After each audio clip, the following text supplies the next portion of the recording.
Hello everyone, स्वागत है सभी का बिजनेस क्लासेस के अंदर। I am Kushal. Today we will discuss the limitation of planning. As I told you in my last videos कि we were discuss the meaning and the features of planning, importance of planning, but today we are going to start the meaning, the limitation of planning. And limitation of planning it's a most important topic for 12th board examination.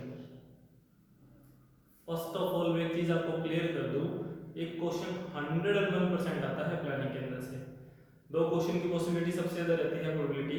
First one is types of plan, second one is limitation of plannings को लेकर। उसमें वो बोलता क्या है, एक case studies हमारे सामने दी जाती है, उस पैराग्राफ के अंदर से हमें क्या करना होता है। वो बोलता है identify the limitations of planning as per giving the quoting relevant lines in above paragraph. उस पैराग्राफ में से हमको जो लिमिटेशंस के जो पॉइंट्स लिखे पड़े हैं हमें ये आइडेंटिफाई करने होते हैं और वो लाइन को क्योट करके करना है, मतलब जो लाइन दी गई है उसमें।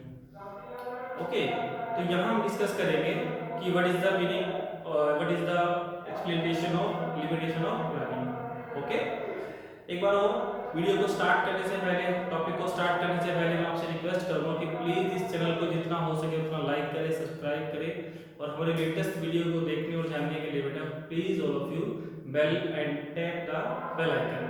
ठीक है, उस घंटे के बटन को दबा दीजिए प्लीज सभी। तो स्टार्ट करें। Yes please. Limitation of planning. Limitation का मतलब क्या होता है? लिमिटेशन मींस हानि है, जैसे कुछ कमियां। देखो, हर किसी चीज की कुछ खूबियां होती हैं, कुछ कमियां होती हैं।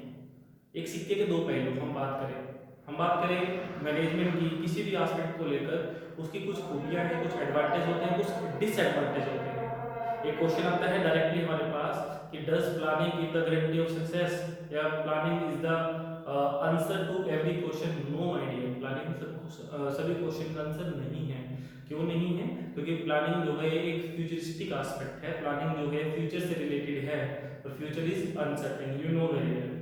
तो वहां हम सिर्फ क्या कर रहे हैं, फ्यूचर को वी कैन से एक ओरिएंटेड अप्रोच मानकर उसको अचीव करने की कुछ बातें, कुछ डिस्कशन कर रहे हैं, जिसको हम प्लानिंग बोलते हैं। मैंने बताया था ना, what to be done, how to be done, वो सारी चीजें हैं। ओके, तो स्टार्ट करते हैं कि what is the meaning of as per the limitation of planning. तो सबसे पहले बोलता है प्लानिंग क्रिएट्स रिजिडिटी। जो ये वर्ड है ना रिजिडिटी, इसको हम बोलते हैं कांस्टेंट।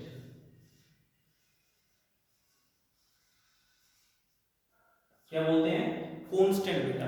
देखो, मैंने आपके सामने एक स्ट्रक्चर बताया था, मैंने बताया था प्लानिंग एक्चुअल में करता कौन है बिजनेस के अंदर। प्लानिंग कौन करता है? Top level, this is our level.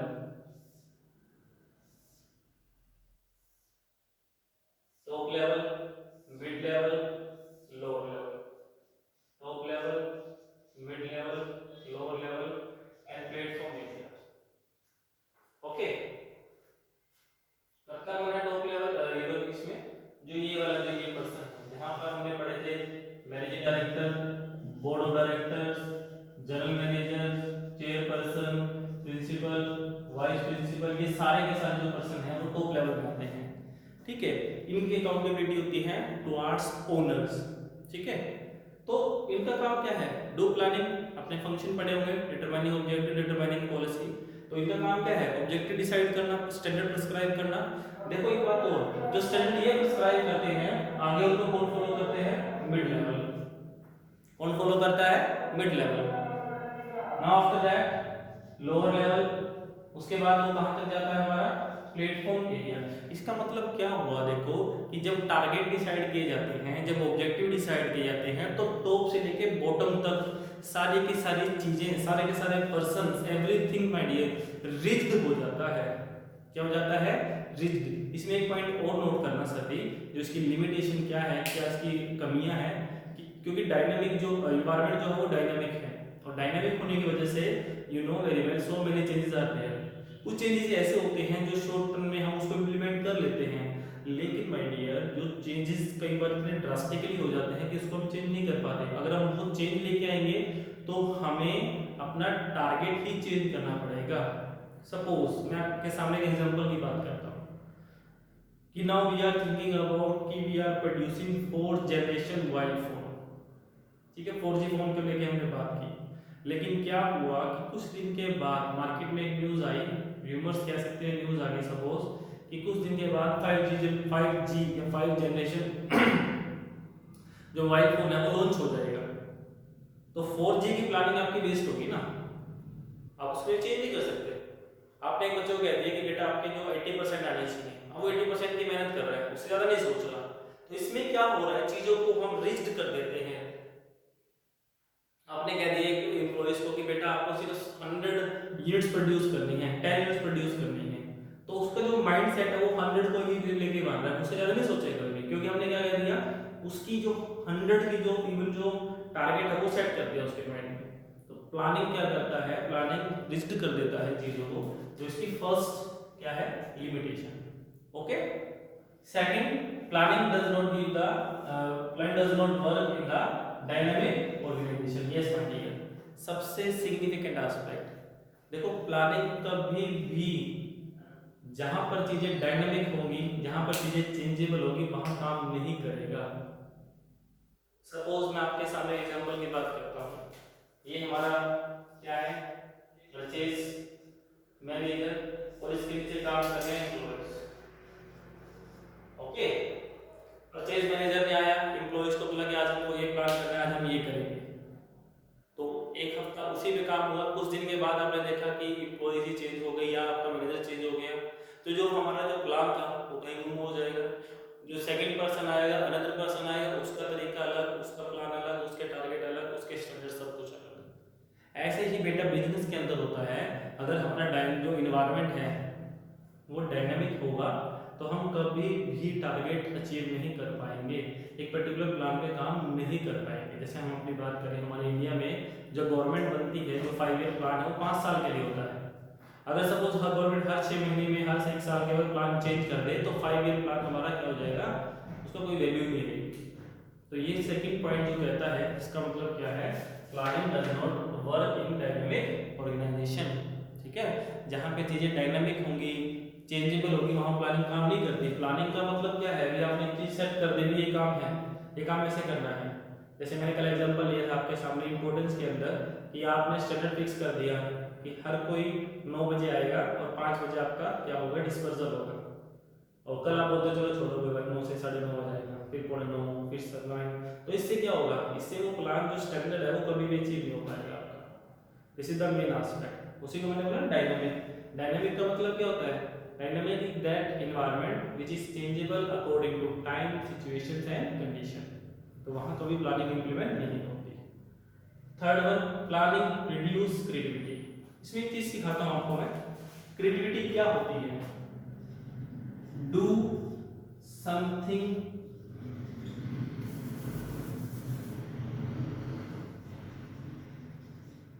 New, कुछ नया करना, किसी भी काम को एक अलग तरीके से, एक नई अप्रोच के साथ, नए मेथड्स, नई आइडियोलॉजी के साथ करना और बार बार करते रहना, उसको क्रिएटिविटी बोलते हैं। ठीक है, जैसे सपोज आप एक टॉपिक पढ़ते हो, उसको पढ़ते रहते हो, तो जब भी आप पढ़ते हो देखते हो कि हर बार उसमें से कुछ नई चीज निकल कर आती है, उसको हम क्रिएटिविटी कहते हैं। यस और नो? अगर मैं ये लेक्चर दोबारा रिकॉर्ड करूंगा तो इसके मेथड्स, मतलब पढ़ाने का स्टाइल, एग्जांपल सब अलग होंगे, वो भी क्या अपने आप में क्रिएटिविटी है। तो प्लानिंग का सबसे बड़ा काम क्या है, और उसमें एक ईडीएम फॉलो की जाती है कि प्लानिंग जो है ना, वो क्रिएटिविटी, जो क्रिएटर जो लोग होते हैं उसका गला घोट देती है। एक वर्ड यूज किया गया, स्ट्रेंगुलेट। स्ट्रेंगुलेट का मतलब होता है गला घोट देना। ठीक है ना, क्यों गला घोट देती है, अब सपोज मैं क्रिएटिव पर्सन हूँ, मुझे किसी भी काम को नया करके, मतलब नए तरीके से करने में मजा आता है, लेकिन मुझे बोलते हैं कि सर आपको सिर्फ यही काम करना है, इसी मेथड से करना है, तो वहां पर मेरी एफिशिएंसी कम हो जाएगी, मतलब साइंटिफिक मैनेजमेंट की अप्रोच यहाँ नहीं चल पाएगी।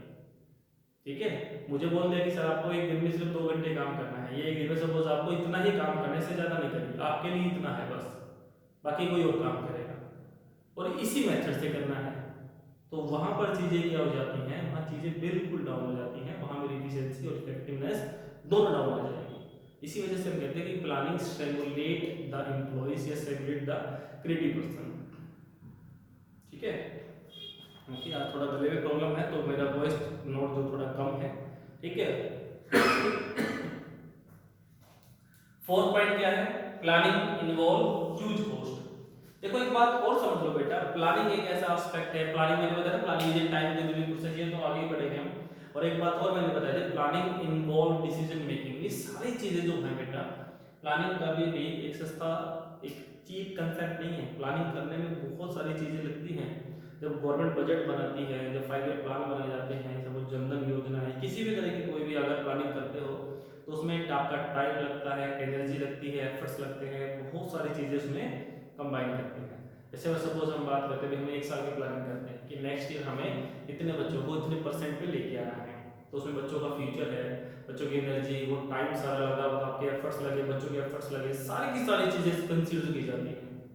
और उसके बाद भी हम श्योर नहीं है कि हमारा टारगेट अचीव होगा, हम तो सिर्फ एक तरह से प्रिडिक्शन कर रहे हैं कि definitely it will be there, it's not sure कि yes it it will be, मतलब पॉसिबल ही है, ऐसा होगा ही होगा नहीं। अब जैसे हम बात करें कोविड-19, ये सोचा था किसी ने कि लॉकडाउन हो जाएगा, घर बैठना पड़ेगा, इतना बिल्कुल घर से बाहर निकलना मुश्किल हो जाएगा, किसी ने भी नहीं सोचा था। तभी तो कहते हैं ना, जो नेक्स्ट पॉइंट है इसका, ये लास्ट वाला, कि planning does not give the guarantee of success. ये बात सच है। चलो मैं आगे बात करता हूँ कि प्लानिंग एक अपने आप में क्या है, ह्यूज कॉस्ट है, उसके अंदर आपके एफर्ट्स, एनर्जी, टाइम, मनी सब कुछ लगता है।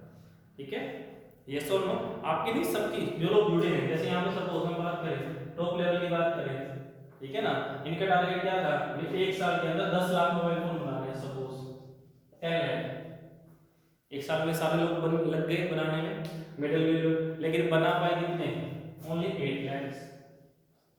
इतना होने के बाद भी due to any reason they can say, बना पाए कितने, 8 लाख। टारगेट कितने का था, 10 लाख का था। तो इतना काम करने के बाद भी टारगेट अचीव नहीं हो पाया।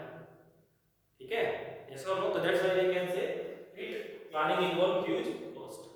ओके, उसके बाद हम बात करते हैं planning is time consuming process. ये बात सच है भाई, प्लानिंग का एक्चुअल में जो रिलेशन है किसके साथ है, फ्यूचर के साथ है।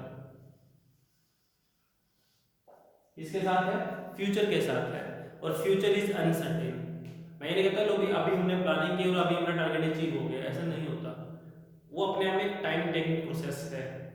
अब टारगेट बनाते हो 1 साल के, 2 साल के, 5 साल के। कोई बच्चे ऐसे हैं सपोज 12th में पढ़ते हो, कहते हैं हमको सीए बनना है, तो 5 साल का टारगेट होता है, यस और नो। कुछ बच्चे कहते हैं सर हमको सीएस बनना है, कुछ बच्चे कहते हैं सर यूपीएससी ज्वाइन करना है, तो 5-5 6 साल वेट करते हैं, यस और no. That's why we can say कि प्लानिंग जो है वो एक टाइम कंज्यूमिंग प्रोसेस है।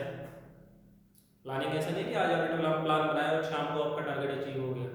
हो सकता है वो प्लान शॉर्ट टर्म का हो, it may be, but that's why we can say वो टाइम टेकिंग प्रोसेस है, उसमें टाइम लगता ही लगता है। ठीक है, and last and final, planning does not give the guarantee of success. Planning does not give the guarantee of success. ये बात सच है बेटा, इतना सब होने के बाद भी ना प्लानिंग हमको गारंटी नहीं देता सक्सेस होने की।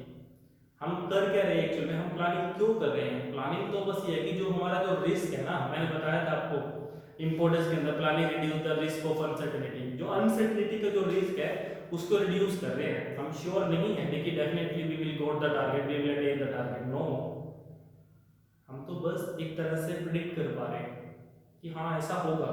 अगर हम इतने एफर्ट्स के साथ, एनर्जी के साथ, इतने विजन के साथ अपने ऑब्जेक्टिव को अचीव करने के लिए इतना सारा एफर्ट्स करेंगे तो डेफिनेटली हम उसमें सक्सेस होंगे। Definitely we are prediction, we are predicting, ठीक है ना, बट आप we are not ensure, committed नहीं है ये ऐसा डेफिनेटली होगा, नो, ओनली प्रेडिक्शन बेस्ड है। ठीक है, तो ये थी हमारा एक लिमिटेशन ऑफ प्लानिंग, और ये अप्रोप्रिएट है। अगले पेपर में आपको इसी में से 2 या 3 आइडेंटिफाई करने को मिल सकते हैं, तो प्लीज ध्यान से सुन लेना। मैं एक बार रिपीट कर देता हूँ थोड़ा सा। फर्स्ट मैंने क्या बताया, प्लानिंग क्रिएट्स रियलिटी, मतलब गोल सेट कर देता है सारी चीज़ों को, तो वहाँ पे आपके क्रिएटिविटी के लिए कोई स्कोप नहीं है, आप कुछ नहीं कर सकते अपनी तरफ से। आगे भी पॉइंट आएगा ये। Second, planning does not work in dynamic organisation. Yes, planning कभी भी डायनेमिक ऑर्गेनाइजेशन में काम नहीं करता है। थर्ड आता है प्लानिंग रिड्यूस क्रिएटिविटी। यस, वो लोगों की जो रिड्यूस जो क्रिएटिविटी होती है उनको कम कर देता है, वो स्टिमुलेट वाली बात है, गला घोटने वाली। Planning involve huge cost. Yes my dear, planning ऐसा नहीं है कोई चीप सोर्स है, प्लानिंग अपने में एक ह्यूज कांसेप्ट है जिसके अंदर बहुत सारा पैसा, एनर्जी, टाइम लगता है। If planning is time consuming process, वो क्या है, एक टाइम कंज्यूमिंग प्रोसेस है जिसका रिलेशन किसके साथ है, फ्यूचर के साथ है। Last and final, one does not give the guarantee of success. Okay, yes और नो, ये था हमारा आज का टॉपिक। मेक श्योर कि आपको समझ आया होगा, जिसके अंदर मैंने आपकी तरफ से पूरी कोशिश की है कम टाइम में आपको बहुत कुछ बताने की। फिर भी अगर आपको कोई डाउट है तो प्लीज़ कमेंट बॉक्स पे जाके मुझे कमेंट करिए, वीडियो को लाइक करिए, सब्सक्राइब करिए और please don't forget bell icon को दबाना मत भूलिए। Thank you.